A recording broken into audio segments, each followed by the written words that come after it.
non, c'est honteux. Ça nous a humiliés. Ah bon? Ouais. Bah attends. Attends. C'est la première fois. La saleté. C'est la première fois. Tout à l'heure, par rapport à Reddy et Luciana, na respect à beaucoup na Reddy parce que Reddy quand même a travaillé à peine. Luciana a travaillé dans la voix parce que la musique est bon. Il faut na ça moi parenthèse. Donc travail na yende musala ke bon OK. Et puis Reddy a qui m'a caché la chance que ceux qui a outil répétition à que parler naïe il faut travailler banzembo ya viva.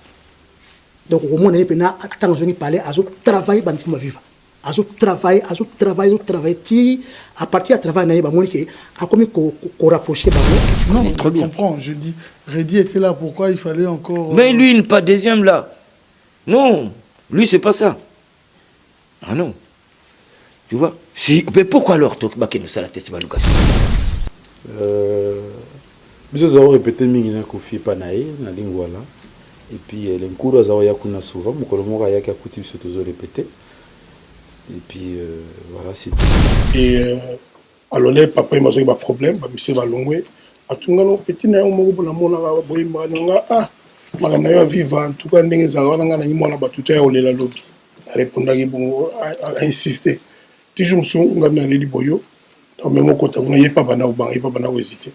Ti suka na convaincre à côté. Premier salaire na ye. Les premier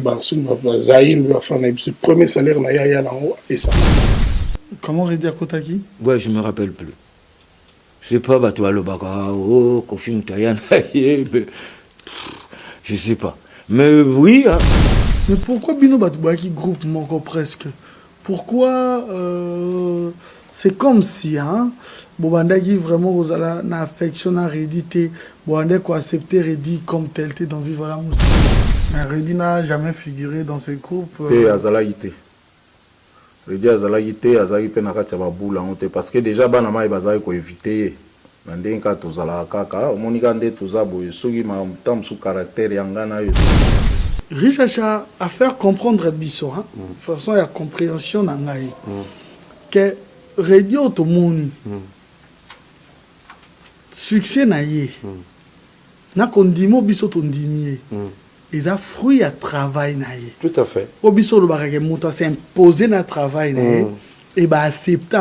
Tout à fait. Non, exact, c'est pas un cadeau. Ou faveur. Ou faveur.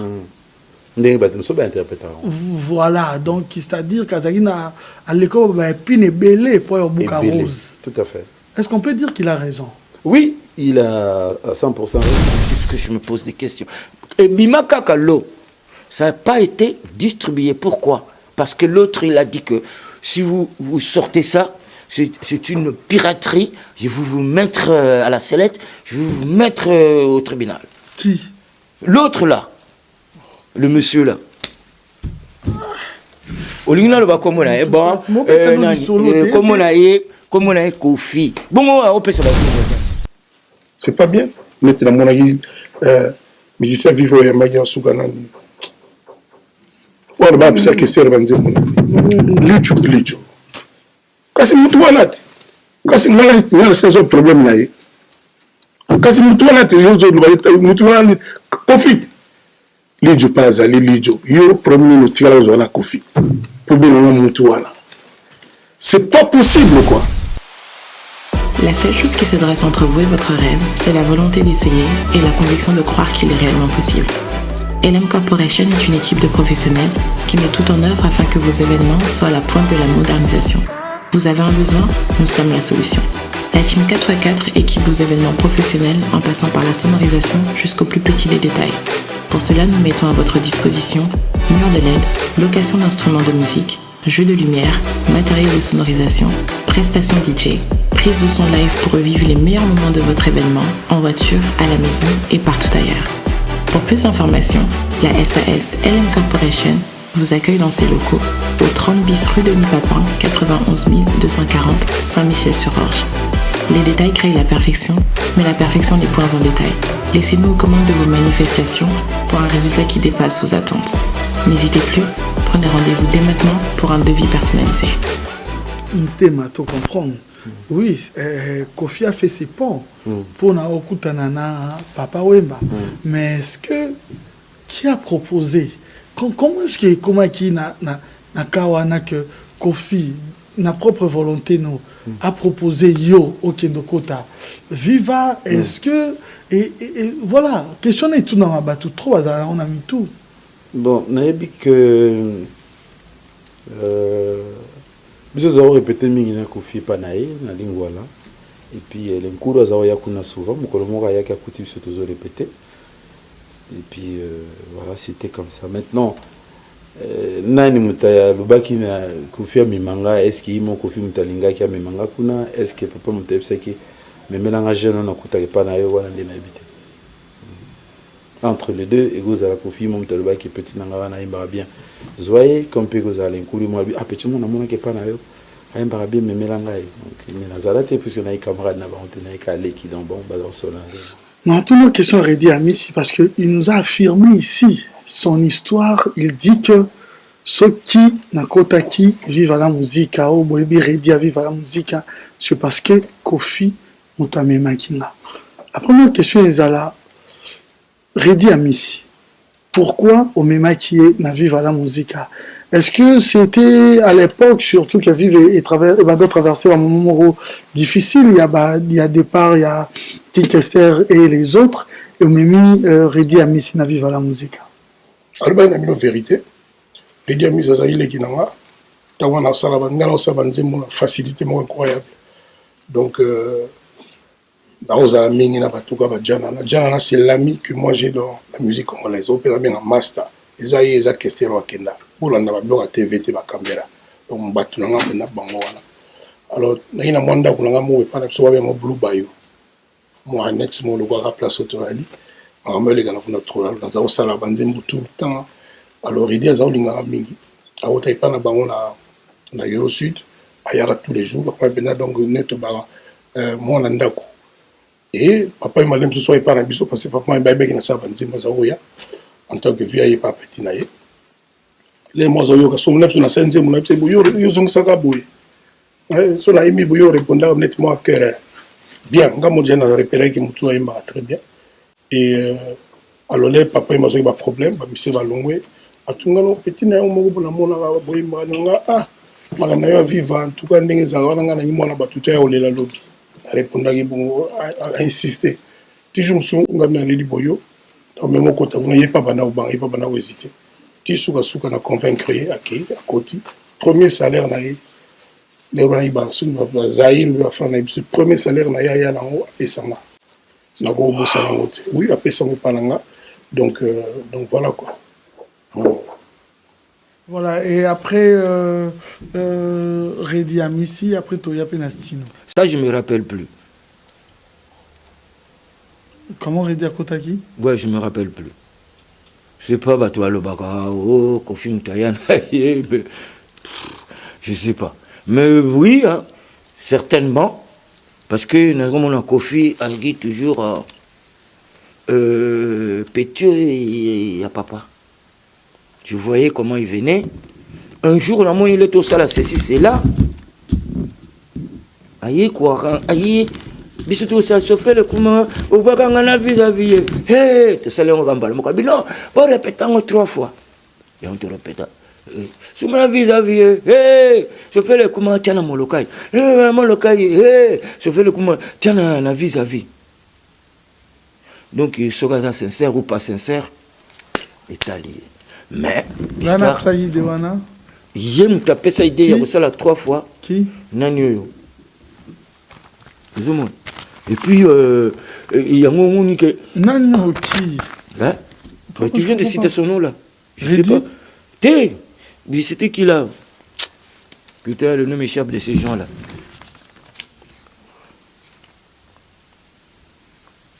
Alors, et puis, oui, de continuer. Est-ce qu'il y a des souvenirs, il y a passé aux Aranango en colère? Ouais, Oui, ils ont belé. Ok, voilà. Donc, il y a juste que l'émotion, on a tous en angoté, juste pour de bonne humeur. Non, je suis toujours de bonne humeur. Ce que je suis la vérité dans le bango. Ok, voilà. Ça, oui. Malgré d'oublier, on a quand même espace, tu commences à jouer. Également, Richacha a eu quand même espace dans la batterie. Il a commencé quand même à évoluer. Mais pourquoi Reddy n'avait pas de place? Bon, Reddy n'avait pas de place parce que il y a Reddy et ben il arranger papa Wembate. Parce que s'il y a Reddy et ben il arranger papa Wembate na banzembo pour à introduire na banzembo.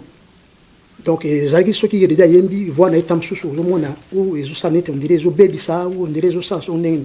Alors papa Wembate non na chérie bat o net Luciana fafa de moloka déjà Zalaki nani Lidio na Marai basi ba composer déjà moi équipe au début avec Neka Likolo et puis place finesse à quitter parce que on déjà basi ba s'imposer déjà chorale et comme déjà ya on tombé na chorale Indou Sankara tant fafa bimsi kide ya chorale Indou Sankara ceux qui chorale Indou Sankara des ali Luciana Lidio yemo fafa na Marai ya on already abanera koya mais soka yembi tam sumona azo la moi du côté mais bon il était là quoi.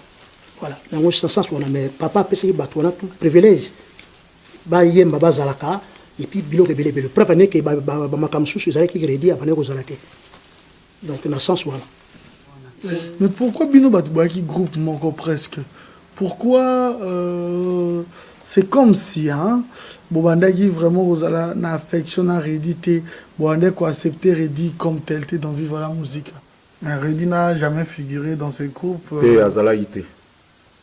Reddy azalaki te azalaki mpe na kati ya babula yango te parce que déjà bana mai bazalaki koevite ye na ndenge kaka tozalaka kaka omonika nde toza boye soki ta mosusu caractère ya ngai na oyo ezosimba te ezalaki ya motu moko te ezalaki ya mwa bato ebele yango esalaki kya bamosusu bakende na bango boye bon ye atikala kaka kuna na vivre kaka atikala mpo c'est compliqué dans le sens quand tu parles de deuxième voix au moins qu'elle a maîtrisé alors Reddy azalaki wapi tozoluka deuxième fois kasi et pasaki wana tozoluka deuxième fois deuxième fois tukutana Stino.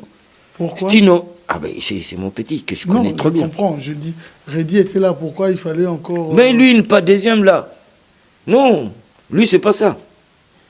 Ah non. Tu vois? Si mais pourquoi alors tu ba que nous ça la tête baluka sur chanter ce qui a danger. Hein? Ce qui a yeba qui penta ko yemba. Mais tout ce qu'on a eu, à un moment donné, il faut pas débarrasser, ça la nettoyage parce qu'il y a des faux, on doit marcher, on doit partir. On a gardé les meilleurs et les faux sont partis. Ouais, c'est difficile cette question parce que je vais dire la vérité. Okay. Reddy, tant que na vivre la musique. Franchement, déjà, chanteur au baroye ma mingi zaki tokutai marai, fafa, même débat au début à la gapa kendaki. Mais tant baroye pour battre bango c'était pas évident. Hein? Mais papa m'a réussi à mettre quand même Lidio et Luciana bien sûr. Donc Reddy du coup, il fallait vraiment qu'il prouve beaucoup pour qu'il a sa place. Et je suis pas chanteur mais de loin je voyais que non il y avait des problèmes de justesse. La tonalité donc va chanter ouais c'est là nous allons il y a un moment tout à l'heure par rapport à Reddy et Luciana na respect à beaucoup na Reddy parce que Reddy quand même sur a travaillé à Penda Luciana a travaillé dans la voix parce que musique est bon faut na ça moi parenthèse musique est un métier moko batu mususu nzamba sala bango ana besoin à travailler l'été bota la voix déjà oui mais bota ma kena école kututé mutu mususu pas ali wana il faut travailler pour comment donc Reddy respect la carrière à travailler parce que mon pas ça mais adjoint ma danser te ba maestro ba ni bon non faut qu'on a travaillé Reddy a travaillé là comment et comment est-ce que il a trouvé une place aussi avec les autres pour qu'on appelle Oyemba, pour qu'on confirme. Parce que Azako obligé à travailler. Donc travail n'a pas de bon ok. Et puis Reddy Azaki m'a cassé la chance que ceux qui auti répétition ake parler na ye il faut travailler banzembo ya viva donc au moins na pena tant joni parler azo travailler banzembo ya viva azo travailler ti à partir à travail na ye bamoni ke akomi ko rapprocher bango les papa lui OK ben na moni ti okomi ko rapprocher batu baninga na yo boye ke babani ko tsaye neti moi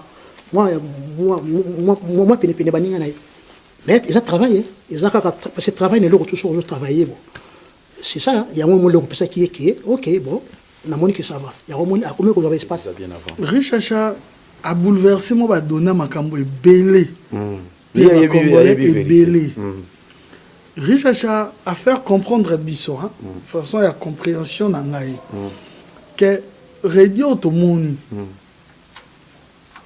succès na ye na kondimo biso to ndimie ils a fruit à travail na ye tout à fait o biso lo barake moto s'imposer na travail na ye et bah accepter tout à fait non exacté c'est pas un cadeau ou faveur voilà donc c'est-à-dire qu'azaki na à l'école ba pine belé pour un bouc rose tout à fait est-ce qu'on peut dire qu'il a raison oui il a à 100% raison ah bon c'est-à-dire Richard là d'abord on a langue de boiter à l'obapena à cause ça rapena mingté azam ta vérité hein tu viens à ta falato dans l'obapena solo et ligne le bani mais avant de répondre particularité non mon pas na yo et les kilanga moi je sais que les artistes et musiciens balingara trop hein ceux qui bandi ko parler sur yé pas parler sur yé déjà on a plus exemple ayaki déjà na matière moko danger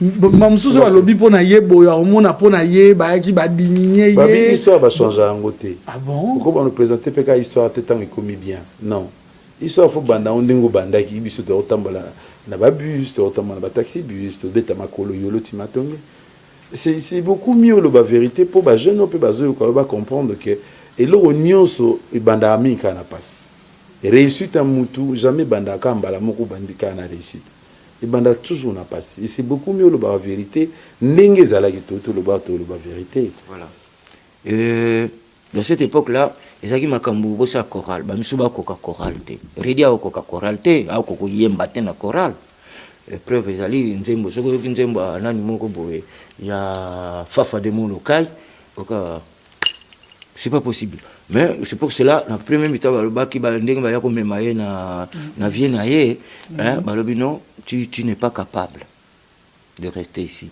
tu n'es pas capable de changer ici faut que tu ailles encore hein étudier du banda bongo oya ah c'était des gens de Papa Wemba hein le Papa Wemba qui décide c'est Papa Wemba qui décide c'est pas autre chose dans le chant pourquoi il avait pas ce style là cette façon de chanter dans Viva il a pas ça et là une voix il a amélioré sa voix il a travaillé il a essayé de maintenant un apprenti qui devient hein tu vois ce que je veux dire maintenant ça va il va mais c'est pas dans notre style ngana na mona soutien na zoa na téléphone ni wana na ma sango Alexandre groupe là ba beta qui ça va tout ça franchement même ba son ba tout ça non Redi à ça que c'est le ça pour ça que c'était Redi à ça l'orchestre la visa mystique mais chasse na ils qui ta qui mouvement ba ya ba woyer ba danser autour de donc concurrence c'était dur quoi voilà c'est ça pour être bref quand Redi est arrivé la concurrence était rude donc tant que maman Richard benande muto wa repé ça vrai témoignage na compte na combat Redi a miseni que le backer c'était comment explique-moi voilà tant au côté groupe n'attend ba retenir na ba retenir pe Lidjo ba retenir pe Luciana donc on était trois to côté en même temps Luciana Lidjo Redi a mais to côté Marai zaki déjà na baninga mususu ba debaba ba fafa l'équipe zaki avant plus que Marai yemba ina ba kester alors papa mazaro lingi mingi il faut quand même battre bango okotaka to koti mutali boso batikela nzembo c'est là c'est la succès on s'en a c'est là batikela pena privilège pena que non on senti que musicien koti et puis aza aimé na mokolo orchestre et puis aimé na ba fanatique à vivre la musique mutasuka na bango c'est Redi Amisi Redi Amisi ça le là on va jouer ba cote 5 minutes avant match ici là ngazaki beaucoup nazaki privilégié nazaki pe des bases te bayeba kaka bongo jeune wana pe azopromettre maintenant approuver pena batala na ye te bato baprouvaki na kokota kaka tokotaki Lijo na Luciano nga azali na ngai un peu. Par rapport à quels critères, si tu peux parler des critères? Critères, bateau va se démarquer tout de suite. Bateau va se démarquer tout de suite. N'utilise va se démarquer tout de suite. De côté même si c'est là, même pas 6 mois. Tu comprends? Luciana, mais sa façon de chanter, c'est un très bon chanteur, un grand chanteur même. Depuis Tozaïban Amike, Nabiso notre génération, Nabiso Wana Moutazawa Mbarolega Zakite. Parce que Mbalwajina Mbara tellement bien que papa m'a mon fanatique. Mais nga za na voix on a été. Et puis là on a bano l'accepté qui n'a composé à Banzem. Donc tu vois, dans l'air on a tout ça beau. Et à partir de Cécilia petite Gina, beaucoup là comprendre que nga za na timbre mususu. Et en 84 Stino est intégré biso. En 84. Donc tu commis à celle de philosophie mususu. Ouais le bossu zaki Marai, Lijo, Luciana Naye. Tant que comme en 84, Maria qui Fafake a sali siku, on était équipe de base quoi. Avec ça là, Yemoro Lenkulu, Ngai Redi, Stino na Luciano. On était sali siku équipe de base. A sali siku philosophie monsieur. Tout le monde est siku chant na biso komi basé plus na 4 personnes tout sali ba. Bogo Sengo, Bogo Sapari. Julien il y avait aussi un moment qui sentait plus sa place dans le groupe, à un moment. Qui redit? Au début, oui. Oh, mais moi j'ai vu, il y avait Zul Makobo, je crois qu'il est mort, j'ai appris ça, vieux Zulu. Maman, ça va pas même. Un jour, tu as la vis-à-vis, on peut s'absorber transport, parce que c'est là, on peut 15 aïe pour la taxi aux Zonga. 15 aïe, 15 aïe. Parce que bisous tant toi vivre en musique côté paye problème avec un hôtel. Bisous tu comprends bah qui manque ça on dit. Mais ce que tant ça 2-3 ans après tu comprends parce que nous on paye comment on sauter par mois quoi parce que dans Kinto vivre on a salaire. Il était au concert non, salaire par mois. Je me suis pas toi appelé on a ready ba repesili toujours là on a la place dans la personne à 15 aïe. Il dit comme la place dans 15 années, jour là, c'est oh, yo so longwa il y a 15 années. Yo longwa, vous avez soutenu un groupe, yo longwa. Oh.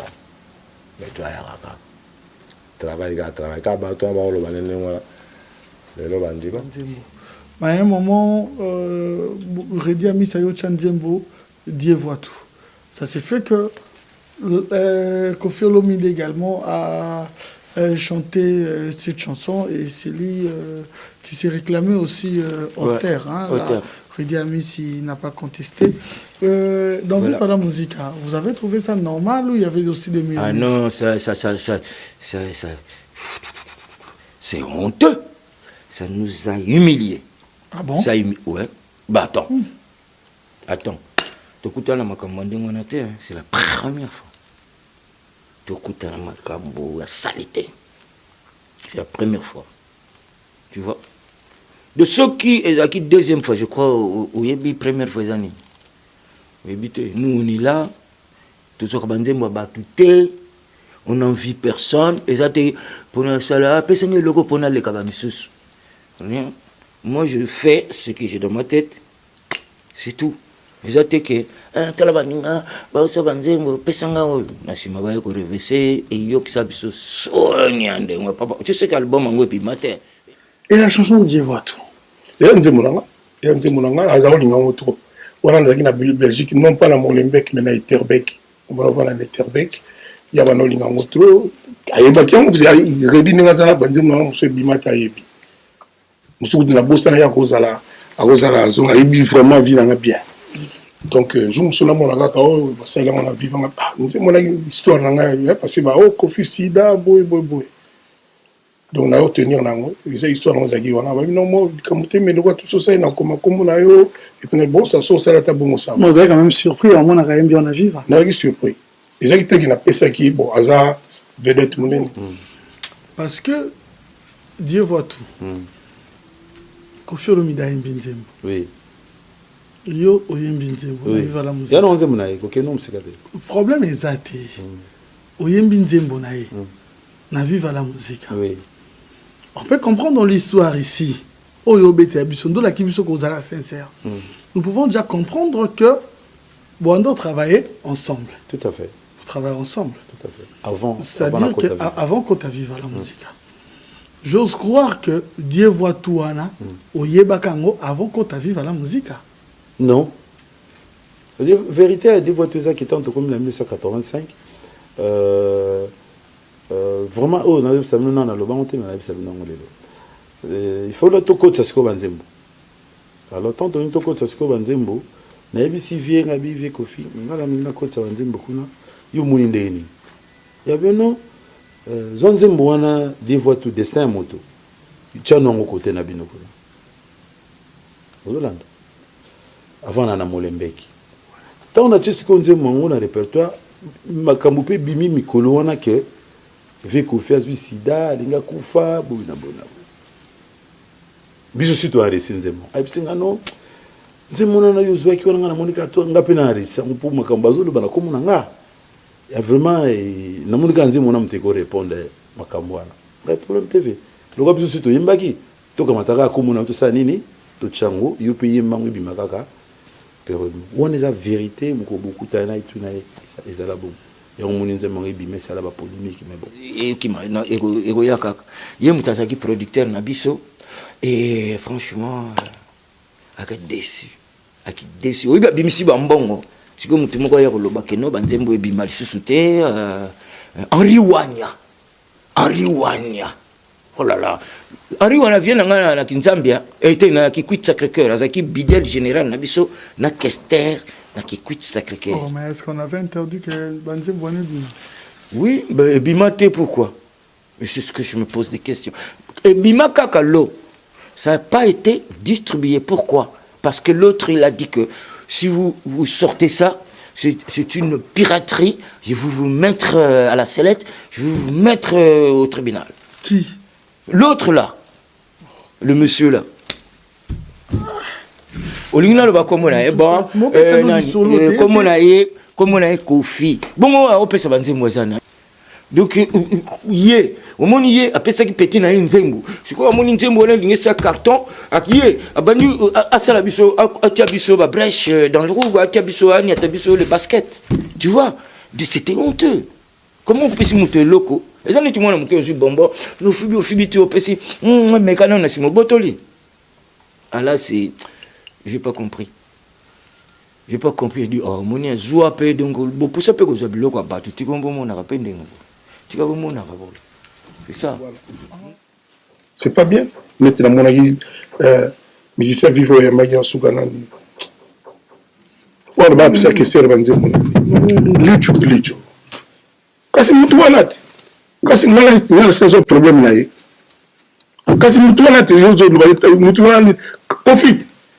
Lijo pas ali lijo yo premier no tigala ozona kofi problème na mutu wana c'est pas possible quoi non il faut faire respecter batu il faut battre bazonga battre mettre yé lijo quoi problème ni ngasi na zonga na yé atangi banze mona pesa imenea ngai na sala ini to zaini na rapport mabe pour les personnes milieu moko boye les musulmans tout le monde a la raison na imoko ali pour la tika raison comme bat sur la tala ba mo ndiri zo mimi ya kofi aze mimi na en quoi mutu wana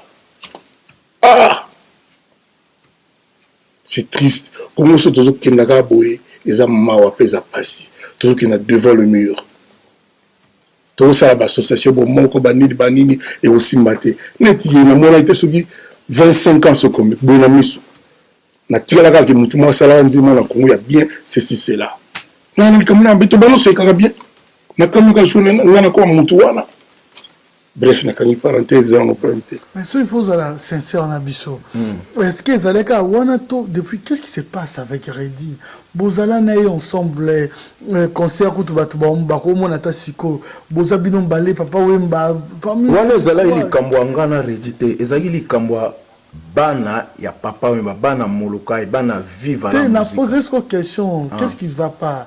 Qu'est-ce qui s'est toujours passé? Qu'est-ce qui non, tozana biso ba collègue ya boulot, to sala place moko. Lelo ya zo évoluer na kin, ngana zo évoluer toi on a problème té, sauf que on n'est pas vraiment des amis quoi. On se porte pas na motema. Donc mais comment vous travaillez plus de 20 ans place encore? Mais c'est comme ça, si oyebi nga nazala na poto aso iredi ya benga nga te. Keno abenga nga na numéro a fixe. Oyebi ke soko te okeka bo bengi numéro a fixe. Yo mutoye okobenga baninga oyo kuti a. Mettons oza désintéressé na batu oyo bo évoluer na bango, ça veut dire quoi? Ça veut dire que azana besoin na yo te, azana besoin okuna te, azana batu ya benga. Mais nga en tout cas benga nga te.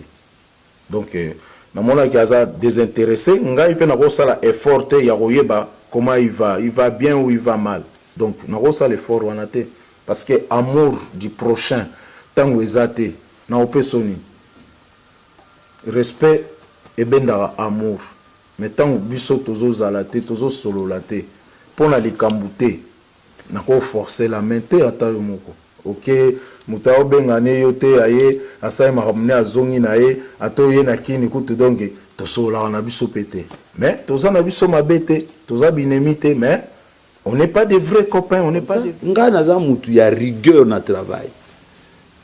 Baninga nanga o baza sincère nanga ezali wa Richard. Il faut yebisa yo que Redi Amisi force na ye ce n'est pas ko tonga baninga. Ce n'est pas qu'on déstabiliser Baninga, ce n'est pas moi ça. Redi Amisi force, c'est l'individualité. C'est-à-dire que nous avons collectivement aussi mbatté, nous avons une individualité. Mais pourquoi on te chérissait ou tu étais privilégié par exemple plus que par exemple Stino? Non, mais Stino. Voilà. Non, je dis des choses on a inventé. Alors, je vais expliquer. Je vais expliquer. Mutu na mutu azana comportement yaye par rapport ya mukonzi na ye. Faut pas bobosa na. Stino par exemple tozo ki Kinshasa. Mutango loba makambo loba bien azo yokanga na TV. Lenkuru papa mbaleki na ndako na biso akamati mbongo apienga akamati mbongo apesi Stino. To comme l'aéroport Stino ayete. Chef na s'appelle là. Ado. Uzimbongo ya mukonzi na yo olie. Mais to comme l'aéroport yo ye na yote. Tuna iko. Tuna mwese papa ma sœur Amazon makamuni balobaka ba koreli bazali. Dadi soswaza. Tuna bango. Comportement ya musicien et ils ont des pères na coach na mokolo orchestre. Nga bazo benga qui s'est fait parce que so balobi 20h nga za na 19h. Mais tout na bango bato nyoso bazo le ba na 20h bazo 23h. Ngam na zepsa bango basala bon. Mokonzi mo razo monate. Boké na Londres ba futi bino mbongo bien té et que ba musicien na mso ba nga na ko mata na podium té parce que ba futi ngata loki papa mama té na podium. Ngai na yipsi papa. Yazo monate. Mais où bien un pays quoi? Mais comme tout mutu a vrai témoin, même ba fata qui baza tous allons na bango. Ba yebi makambo. On n'est pas des vrais amis. Ok, le bossa vina bino même. Toi là, dans le cadre de l'histoire, hein, dans le passé, hein, Zoroza sincère, sans qu'il y ait dérangé. Parce que c'est pas le fait que, parce que la période Nabino on voyait plus Redi en avant.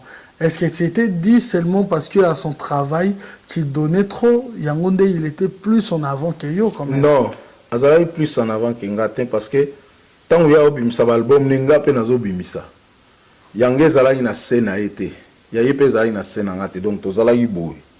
Bon, vive la musique. Ouais, Tozalaï boue. Donc, vive la musique, bah, disque, vive la musique, Koyemba.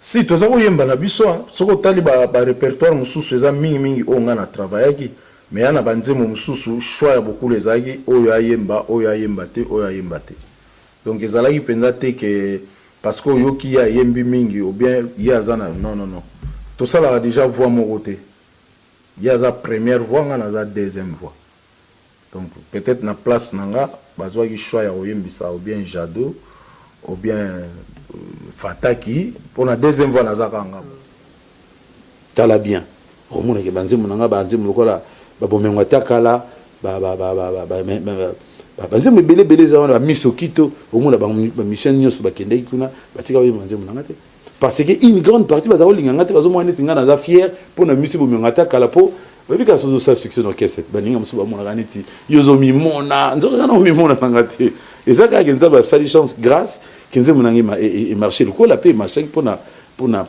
lidio autrefois si c'est là comme mpe emarchaki mpona stino mais jengoyi donc moto na moto aza na chance ezocircule sauf yanga nde ekomi mafuta nzoyi neti ka ya azomimona mais stino emarchaki mais jengoyi emarchaki très bien c'est marcha très bien cadeau d'amitié il marcha très bien nakolema nanga yo te na mesana akobondela zuwa nanga il marcha très bien cadeau d'amitié anniversaire cadeau d'amitié esala baga ya kosala na te mais koma redi kaka yazomimona po asaki bominga takala bon lokola nga nayebai nanga déjà ki tozala na biso bongo nazosala nanga attention alors Nzembo wana, parlons de Nzembo wana Bomengo. Non seulement récite nango un succès, non seulement ça, mais c'était quoi le secret pour que Nzembo wana ezala Nzembo moko?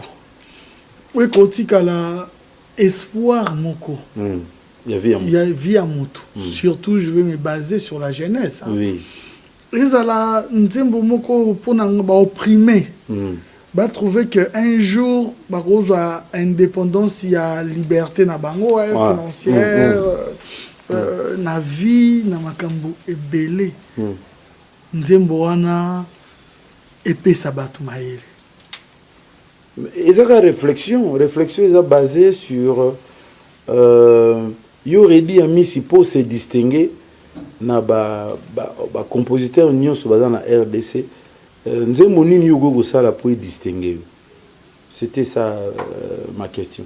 Parce que ntango wana na ba 87 88 mutaza répété na Nzembo mamu eza Papa Rocho, Vesima Romasia, Kofi Olomide. Siko yoza jeune, ozo lingo bima. On se distinguer parce que c'est une chanson d'amour, ozo risque se noyer.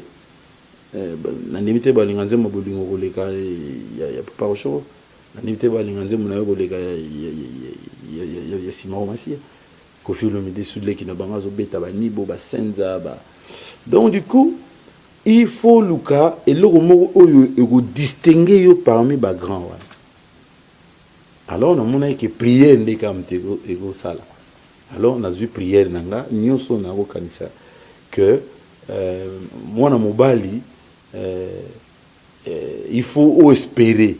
Il faut oser un espoir qui ozoa au comme appelle au là-bas. Non seulement ga ba jeune nyonso ba ozala na situation wana ba se référer nango comme prière. Ezanzemu ya encouragement, ezanzemu ya espoir. Non seulement pour nanga et puis pour na bato nyonso balinganga na génération ya oloba bomengo atakala nakozua nakokoma lokola bango. Bomengo sena revenga nala mukauti c'est-à-dire moi na moko jeune azomona ke baninga bana bandeko na bapoto par exemple ngaza bandeko na poto te bokende fête par exemple ba misa ba telemi danger yo telemi na ba forme moka neti bongo sikondeni ogomi dopé odoza la décourager par rapport à ba makambozo mona mais epé so courage ya goluka ke na kokoma lokola bango donc ils ont moko oyo ils ont vraiment prière après ça on a kanisi on a dit bon là je pense que nzembo na koluba makamu na koluba ya na kanisi et puis na chango na nzembo et puis tant bimi et celle exactement ndenge na kanisa et puis singai moko espoir et puis singai moko confiance et puis singai moko détermination oyo permettant na koma redi ya misi donc soki nzembo oyo bimisa redi ya misi et ça ranga confiance et dopanga y prière et ça bomé motaka le roi Pexi Bambote et bimata bo il est là ce soir avec nous donc bomé motaka est-ce que vous avez chance peut-être yo kango na a cappella utanga ina ya wana mokili nasalaka na motema pembe loboko olikolo nakolela nzakomba sunganga yo moko sunganga nzakomba yokanga sunganga na kende liboso zokana olobaka nzakomba yo kasolo kolela nanga kolela oyanga imwana ya mobola bomengo sena revenga nalamuka ote ya po parce que kolota pena na ndoto bino paye benz olamuka bonzo za ndoto kolota pena ba na ina miki na lati danger olamuka za ndoto mais mukoni ko ma réalité ya ona weba bomengo sena revenga nalamuka ote ya pongi papa sina kobelela oh pasi ngai loboko moko et puis voilà nous avons fait déjà de paix na ya kosunga nga geita na salela kase bato na famille ya babola ngai bukolo na kozwa eyebani te atakala ata un jour toujours ingo ba nazo espérer nazo espoir et puis nazo pesa ba misa msupe espoir que décourager te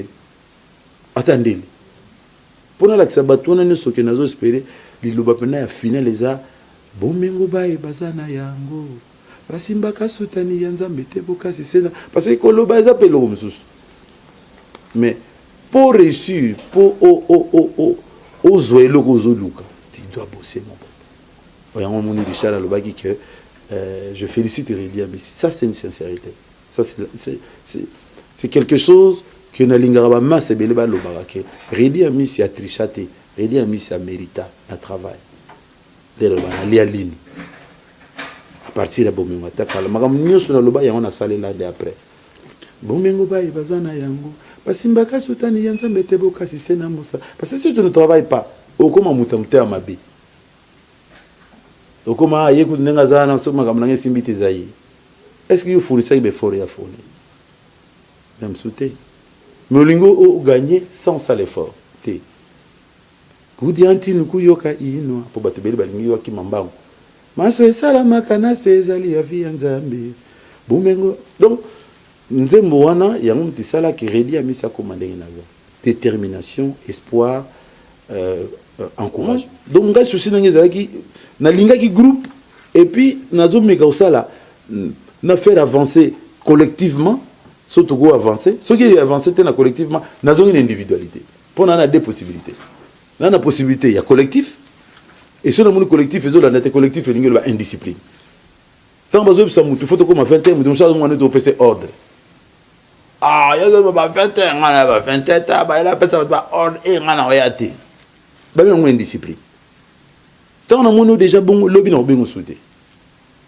ngaza bon parce que studio no futa isa cher tout ba na 20h yezo 23h donc na mutu no confusion za ozomono lokwa concert alors quand yozo muna mamndenge motenanga je t'élimine déjà d'office et à partir de nos robé anga mofiti si tu veux naza mofiti te mais on voit pas les choses de la même façon donc on a préféré yo salaga makamuno na retard ndenge olingi ngana sala makamuno en avance ndenge nazo souhaiter et bon résultat ça nini elo nga siko résultat loba siko ba oba za ya retard na ba concert retard na ba studio ba comment oluka ba beau commissaire na salinga bo tama kamna soki bébé non nga mutu ta bébé sama kamna mutu te nga za na rigueur travail ténacité détermination